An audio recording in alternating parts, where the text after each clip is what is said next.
on le fait sur des plus longues périodes, parce que ça fait 2 ans que ça dure. Pour analyser ces chiffres, Frédéric Fleury-Payeur, démographe à l'Institut de la statistique du Québec. Bonjour. Bonjour, M. Dumont. Vous avez sorti des chiffres ce matin et commençons une mesure là, qui est très intéressante, l'espérance de vie. L'espérance de vie qui avait baissé au départ là, avec la première vague de la COVID. Oui, tout à fait. C'était une baisse d'environ 8 mois là, entre 2019 et 2020. C'était une ampleur qu'on a vue dans d'autres pays là, occidentaux, mais c'était une ampleur assez limitée quand même par rapport à ce qu'on a vu, par exemple, aux États-Unis. Et puis là, c'est un rebond qui nous ramène à 0,1 là, d'années de plus que 2019, ce qu'on peut considérer étant la marge d'erreur. Donc, grosso modo, on revient au niveau pré-pandémique. Est-ce qu'on peut dire 2019, c'était un record en termes d'espérance de vie, un record de tous les temps, dans le sens que depuis des années, ça descendait jamais. Avant la pandémie, ça montait, un mois, puis on gagnait 1 mois ou 2 temps par année, puis ça montait tout le temps, là. En moyenne, au cours des dernières décennies, c'était plutôt 3 mois par année qu'on gagnait. On gagnait 3 mois par année? Oui, mais ça avait ralenti un peu avant dans la décennie 2010. Et là, on est à 83? Et là, on était à 82,9. Ensuite, maintenant, on est à 83,0. Donc, c'est un nouveau record. OK. C'est qu'en moyenne, une personne qui naît, va vivre jusqu'à 83 ans, l'écart homme-femme, est-ce qu'il s'est restreint? C'est environ 4 ans. Oui, au cours des dernières années, ça se restreint. Donc, pour les hommes, c'est 81,1 et chez les femmes, c'est 84,9. Donc, grosso modo, 81 et 85, là, environ 4 ans d'écart. Vous m'avez mentionné au passage les États-Unis, dont certains, durant la pandémie, ont vanté l'envoyant des stades pleins. Eux autres, ils gèrent-tu bien ça, la pandémie? La réalité, c'est même pas imaginable l'ampleur de la baisse d'espérance de vie dans un grand pays riche comme ça, hein? Les États-Unis connaissent une des plus fortes baisses d'espérance de vie là, parmi tous les pays pour lesquels on peut avoir des données, effectivement. Mais ça fait déjà un bon moment là, que l'espérance de vie stagne ou même a baissé là, au cours de la dernière décennie. Mais avec la pandémie, c'est une baisse en 2020 suivie d'une autre légère baisse en 2021, là, selon des chiffres préliminaires.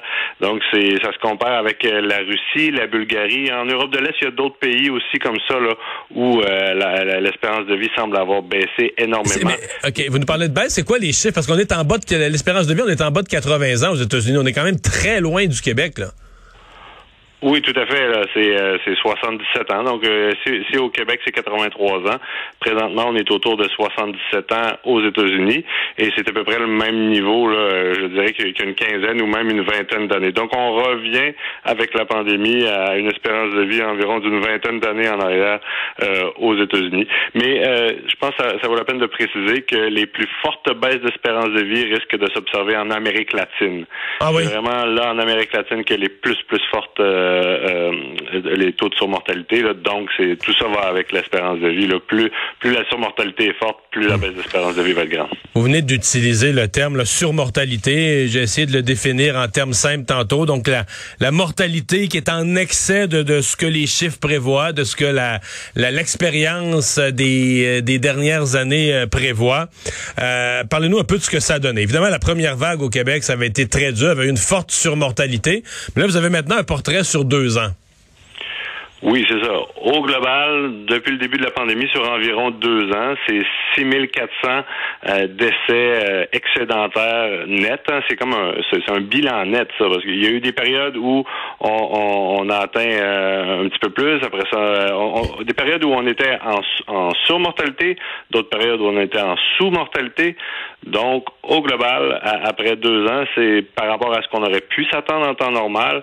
On a environ 6400 décès de plus au cours de l'année. Mais il y a des personnes là-dedans qui, évidemment, qui sont pas comptées parmi les décès COVID, comme une personne qui est morte au mois d'avril 2020, mais qui, normalement, serait décédée au début de 2021. Donc, ces jours ont été écourtés par la COVID, mais sur 1 an, sur 2 ans, ça ne sera pas nécessairement un décès supplémentaire. Non, ça, je comprends bien, parce que c'est ça qui est important de dire. Parce que là, on a 15 000 décès COVID, mais à la date où votre étude finit, on était peut-être à 14 000, je sais pas, 600-700, peu importe, c'est pas important, mais, et vous nous dites qu'il y en a 6 400 décès excédentaires. C'est donc dire que l'autre 8 500, mettons, faisons un chiffron, là, sont des gens qui sont décédés de la COVID ou avec la COVID, mais qui étaient très âgés, très fragiles, que statistiquement, ils seraient décédés de toute façon, là, dans peut-être pas le même jour, mais ils seraient décédés dans la même période, là. Donc, c'est un vrai 6 400 personnes qui, normalement, auraient dû vivre plus longtemps et qui sont décédées qu'on a perdu à cause de la COVID, là, dont la vie a été strictement raccourcie à cause de la COVID. Tout à fait. Je pourrais pas mieux l'expliquer. C'est des décès qui souvent sont survenus dans des circonstances tragiques et ça nous permet pas de minimiser l'ampleur que ces décès-là liés à la COVID ont pu causer. Mais sur une période d'1 an, sur une période de 2 ans, si on fait le bilan net, ça peut être moins. Mais ailleurs dans le monde, ce qui est intéressant de souligner, c'est que c'est plutôt l'inverse. La surmortalité est supérieure aux décès COVID parce que dans la plupart des pays du monde, on en a raté plus que ce qu'on en a recensé des décès COVID. Donc, c'est quand on fait des comparaisons avec les décès COVID, ça peut être très biaisé, finalement. Non, mais ça, c'est intéressant ce que vous dites. Ça veut dire qu'il y a des pays qui nous ont dit on a X 1000 décès COVID, mais quand tu regardes la surmortalité, c'est plus. Ça veut dire qu'il y a des gens qui sont décédés, on n'a pas su de quoi, ils ont peut-être testé positif, on les a enterrés, on a fait les funérailles, on les a enterrés, on n'a jamais su, on n'a jamais déterminé, ou on n'a jamais inscrit dans les statistiques du pays que c'était de la COVID. Mais en même temps, si tu y vas par la logique, ils sont morts pendant une pandémie, ils sont morts en décès excédentaires anormaux, là, hors normes. Difficile d'interpréter ça autrement que c'était de la COVID, là. Mais il peut y avoir d'autres conséquences indirectes aussi. Hein. Puis ça, il faut le souligner. La surmortalité va donner le bilan net de l'ensemble des conséquences de la pandémie. Exemple, des hôpitaux surchargés qui traitent incorrectement d'autres maladies, ou quand vous parlez d'effets indirects. On a remarqué une hausse des surdoses liées aux opioïdes, notamment. Peut-être qu'il y a eu plus de consommation en période de confinement. Aux États-Unis, par exemple, une très forte hausse des homicides par arme à feu. Donc, il y a des conséquences indirectes, mais évidemment, la majeure partie de la surmortalité provient directement du virus. Ouais. Bien, très intéressant, Monsieur Fleury-Paillard. Merci de nous avoir partagé ça. C'est un plaisir. Au revoir. Merci. Vous écoutez Mario Dumont. Écoutez au moment qui vous convient.